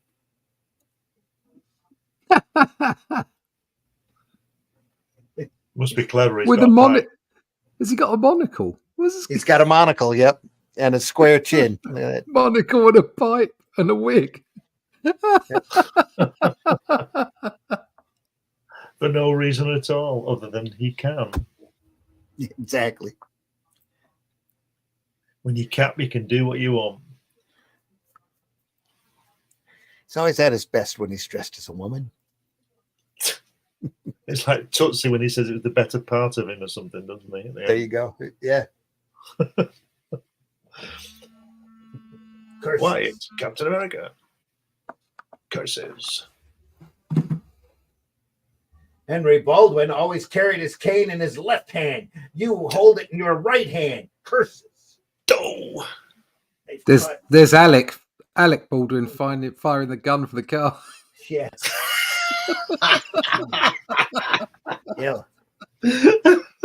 You'll never talk after this dose of lead. That's right. I should have been at the Edinburgh Fringe. The dirty Nazis. Come on, Bucky, after them. With the strength of the 2-ton truck, Captain America and Bucky bring the sedan to a halt. Whoa, Nelly! He just grabs it and stops. Oh, Nelly.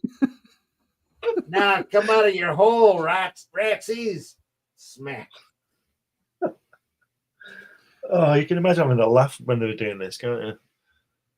I hope they weren't serious, when they I bet they were serious though. They were taking this stuff, It's just great, serious, material at that point. It's just funny now. It's just so campy.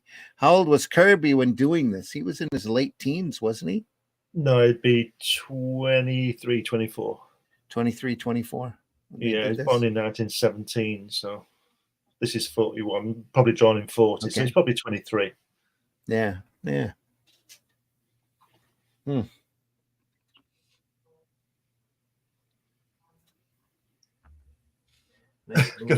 Don't leave, Captain America. England needs you. Where's the real Henry Baldwin? Blimey. Blimey. Look at that! Look at that soldier with that with his Busby on. Oh dear! With his American Civil War cross straps on his uniform, and he's got a Busby on. And his little soldier's turret thing that he stands in. They had a concentration camp here in the Black Forest. Oof. What he says, that's crazy. But little they knew at that point. They were right, weren't they? Right. Well, they were probably ushering Jews into camps at that point, weren't they? Yeah, they started in 1935. Yeah. Long before the war started, anyway. Nobody knew how bad it was in the camps until later. That's the thing about it. Yeah. Yeah. There is a theory that they did know. Yes. Okay. Yeah. There is a theory that they did know what was going on. They just chose when to release the information. Gotcha. Well, after the war, they had Hitchcock film it all, didn't they? Yeah. Alfred Hitchcock filmed it, and they didn't show it for 20 years. Yeah. Because it was It is quite disturbing footage. It is very disturbing footage. Yeah. It's just interesting that they got Alfred Hitchcock to do it. He's sort of the leading English director at the time, wasn't he? And he went over there and he filmed a lot of it. At the time, a lot of those guys were doing that, the what they were trained to do for the war effort. Anything that they could, their specialty. Like Burgess Meredith showing you how to clean your 45. Yeah. Get back in that ring. I like the way that the guy with the machine gun shouts, "Who goes there?" in English, like you do. As you do. Yeah. Meinen, Gotten, Gitten, Führer, Dicken. Far left, bottom panel. Far left. Bottom, next panel there. Who goes there? With the machine gun. This is we're the Smith brothers, and we've come to pick a bone with some stormtroopers. Where'd they come from? No time for questions. Cap, get up and at him. Well, Yahoo! Yahoo! See that panel there where he's saying Yahoo, where the way Cap's laying across them, that's later in Captain America as well, isn't it? Where he's fighting a lot of Germans. That same kind of pose where he's laying into about 10 of them. In Tales of Suspense. Quick, Cap, get that trooper's hand grenade. Cap gets it and tosses it. It explodes. What is it now? Ah! Dot Yankees in camp, Captain America. Dot Yankee Schwein. Would upset my plans. That's a good one. That panel there where he's saying "That's a good one" it's Inglourious Bastards, isn't it? That's a bingo. That's a bingo. That's a Buongiorno. You've got to let me go. First, I've got you your cannon. First, give you during cannon death. come here during the watch their execution. Ah, a pleasure, mein Führer. Ready, aim, with sputter. Fire. Greetings, gentlemen. Hi, Adolf. They're Yankees fine. Oh dear, this is brilliant, isn't it? Within split seconds, the morning wail of the attack signal is heard. The infantry charges up and swift mechanized units rumble forward to answer the call. See, even then, Kirby was drawing tanks that don't exist, but you know exactly what it is. Yeah. Dreaded Stuka dive bombers plunge earthward to join in the Fuhrer's personal blitzkrieg against Captain America. You got the whole Nazi armies after us. Too true, Cap. Look out, Cap. Here comes a dive bomber. Serve the fatherland with Captain America on toast.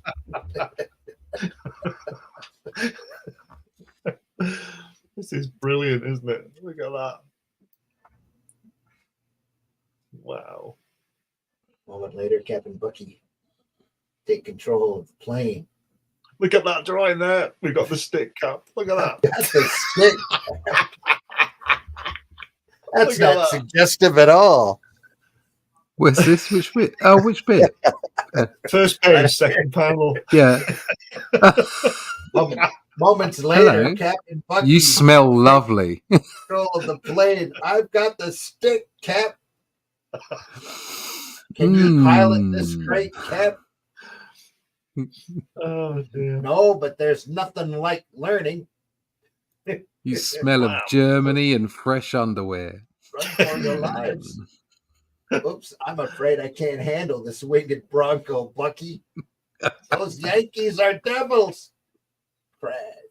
Look at that. You get the big one, Adolf. I'll get the little guy. No, Herman, I'll get the little guy.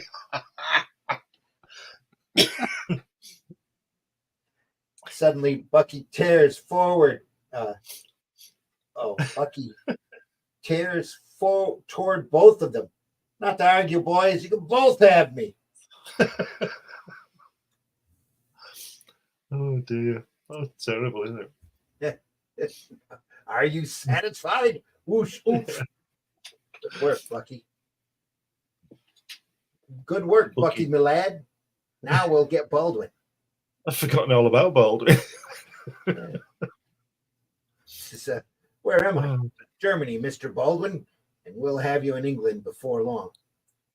Hey, Cap, planes. It's the RAF. It's the RAF flying American planes. Yeah. Answering Captain America's signals, the British planes. Chance of landing. This way, you guys. We're saved. They're back in camp being belittled again. Here comes Rogers and the kid. I've got a little surprise for them. Hey, Wally, I'll show you monkeys. You can't loaf in this outfit. Into the guardhouse with you for a week. Shut up. Yes, sir. So he answers him. He tells him to shut up and he answers him. Yeah. Oh, dear. And a week later. Yeah. later that week. Look at this. It's the wax statue that struck death. How are we looking for time? Look at We're about 15 minutes too. In that first panel there, that guy to the left with the knife at the cap. Look at the folds. They're really Ditko folds, aren't they, in those trousers? Yeah, they are. Oh, yeah. Yeah. Thick Yeah. folds. Yeah. Yeah, really nice. Yeah. I wonder if it could have been. Oh, no. This is long before Ditko. He didn't come in until the 50s. It's about 10 years. Ditko Right. just read the comic. Ditko's a Yeah. kid at this point. Yeah, he's reading the Yeah. comics. Of course, yeah. We should probably stop it there. Yeah, okay. Should we do more Captain America next week? We've got to do. This is brilliant. This is the best stuff we've had for ages. Oh, okay. This is great. you want to continue on, I'm all for it. So we'll pick let's up do where it. right there in the middle of issue number 2. Yep. If both of you are happy with that, I'm quite happy to do that. Yeah. Oh, yeah, I'm yeah. good to go. Yeah. It's good fun. Yeah. It's great to look over this stuff. And that's what we keep saying on the show. It's the old stuff is great, and there's so much gold out there for you to find and discover. You just have to go looking for it. So you get a chance, pick up an old omnibus or an old collection and take a look. You'd be surprised at the quality. This is HR says, what year is this comic? It's 41. It's dated for April of 41. Masterful action. They very fluid. It says, where there's someone close to his action at the time, all were very stiff in the era except Eisner. No, everybody had their own, individual style on this. Not everybody was as stiff as you're thinking.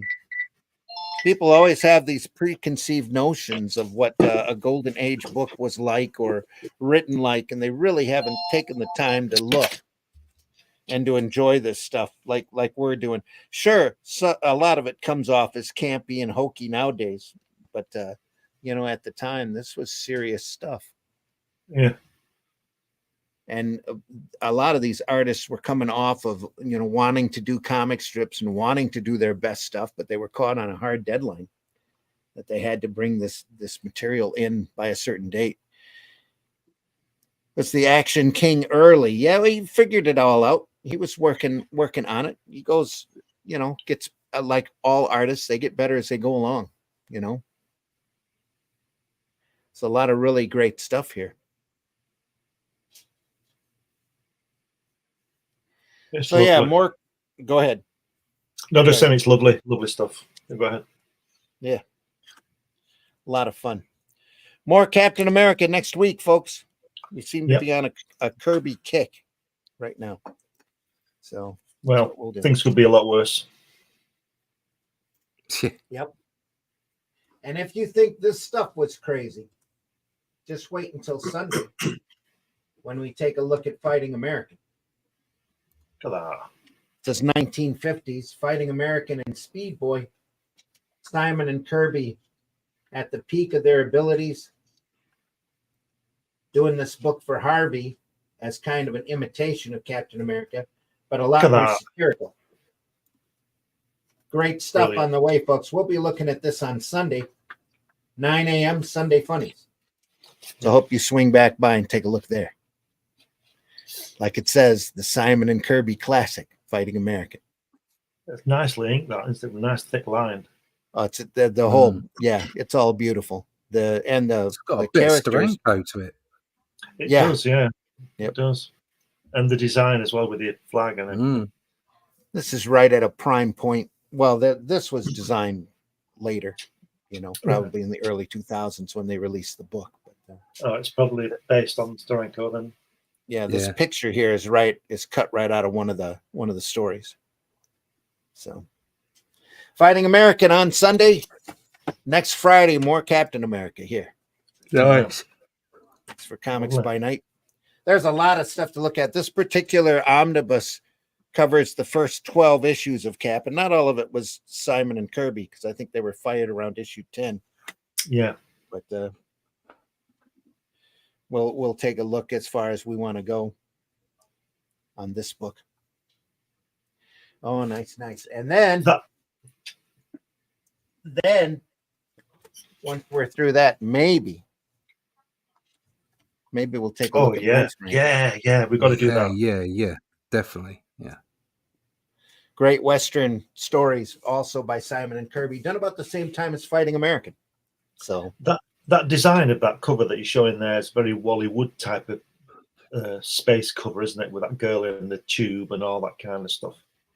A lot of those Golden Age covers, especially the ones by Alex Schomburg, were crowded like that and had a lot of torture and captivity in it. Just some crazy stuff.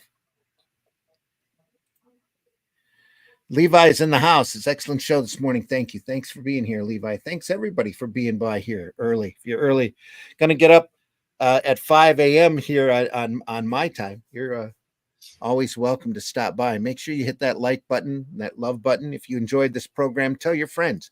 We're archived over at the Comic Book Black Belt, the Randy Zim YouTube channels, and most especially over at the Indie Comics Network, where all of our archives are over there. And we've been doing this for about the last couple of years, looking at a lot of great sequential artwork. And we are archived over at those places for your listening and viewing entertainment. So if you enjoyed this program, tell your friends, like and subscribe wherever you're watching us from, and leave us a note. Let us know if there's anything out there that you want us to cover and to take a look at. There's so much great sequential artwork out there. We will be running for years and not cover the same thing twice. Yeah, so, probably decades at this point. On that, just as an end, that logo there, isn't that the underlighting fantastic? Yeah, it's like it reminds me of like a King Kong film type of thing. Where they used to do that fantastic lighting on those early black and whites. Yeah, it sure does. Really brilliant. It's really clever. HR says comic school studies. Yeah, pretty much. Yeah, that's what we like. That's what we think about it too.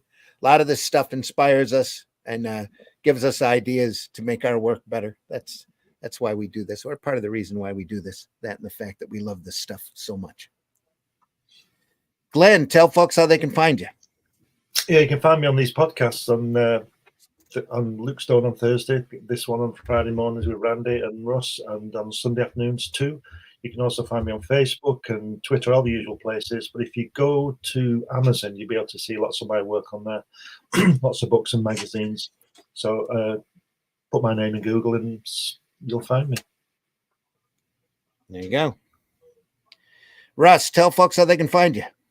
Yeah, you can find me at russleach.com. Sign up for the email list. You'll get little bits and pieces about the current project. There's one at the moment. If you want to just share the screen, you can see some of the early artwork.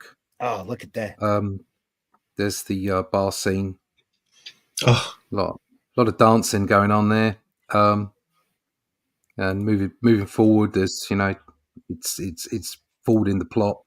We get the girl, and then a fight breaks out, which is what I'm on at the moment. Which is absolute carnage. There's a big Barney in the bar. So this is great fun to draw. It's a great fun story that Randy's put together. And if you want to see more of it, then just make sure and keep up with it at russleach.com and sign up for the email list there. There you go. All right. Just adding my name here. There we are. And folks, I've been your host, Randy Zimmerman. You can find my material over at arrowcomics.store, where you can find books like The Fool, which is a urban superhero fighting street crime with practical joke weapons and an odd suit made out of rags. Anybody he ties up for the cops, he takes a section of their clothing as a trophy and adds it to its action duds. That's The Fool. He's available over at arrowcomics.store and also over at fundmycomic.com, still for a very limited time. HeroBot Zero is over at arrowcomics.store. Calico also over there. Great artwork by C. Michael Lanning here. Nice fantasy story of a collection of characters: an elf, a fairy, Amazonian centaur, and a talking cat as they go to put their world back together again. Plus, Paragon is over there as well. It's another superhero character of mine that I'm especially proud of. It's got a great twist ending to the story. Nice, all single issue stories, folks. None of this stuff's continued. It's all meant to be enjoyed in one sitting. So go over to arrowcomics.store and enjoy those, please. You'll be happy you did. This is the Fool Tarot card. Yeah, we're going to do a cover on like that one of these days and put the Fool inside of the Fool Tarot card. Be a lot of fun. All right, folks, I think that's it for today. We'll see you on Sunday. We hope you had a great 4th. Hope you still got all your toes and fingers and that you and your friends didn't end up in the hospital too much. So anyway, we wish you the best. Have a great weekend. We'll see you on the next one. Yeah, See ya. that's All right. what done. Yeah. Take care, everybody. See you soon. I think that's everything, right? We covered everything. Buy alternative and independent comics, especially ours. Go over there and take a look at fundmycomic.com. Look for Hatch Annotated there, as well as a bunch of other really great campaigns. We can't recommend that to you enough. And again, tell your friends if you enjoyed this program. We deeply appreciate you being here, no matter when you listen to us or when you see us. When you catch us, if you enjoyed this, tell your friends. HR has a lot of little explosions going on here. Full tarot card, a couple of signs, Pentel Matte Hop. Okay. Let's check them out. Absolutely. Take care, everybody. We'll see you soon.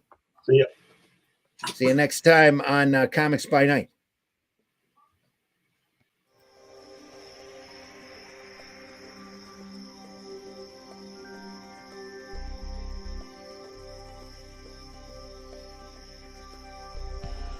What was that? This is not a charade. We need It's never a show. total concentration. Total concentration. Once again, this time with theory.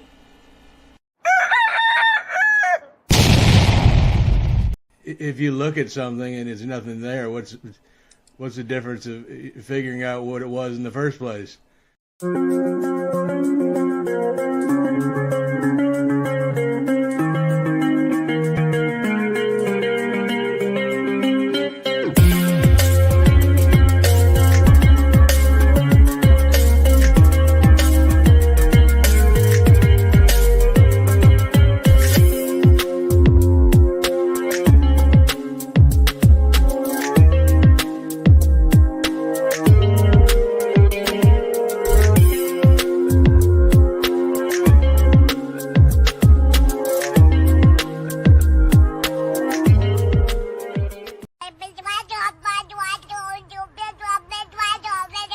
Taste the biscuit, taste the goodness of the biscuit.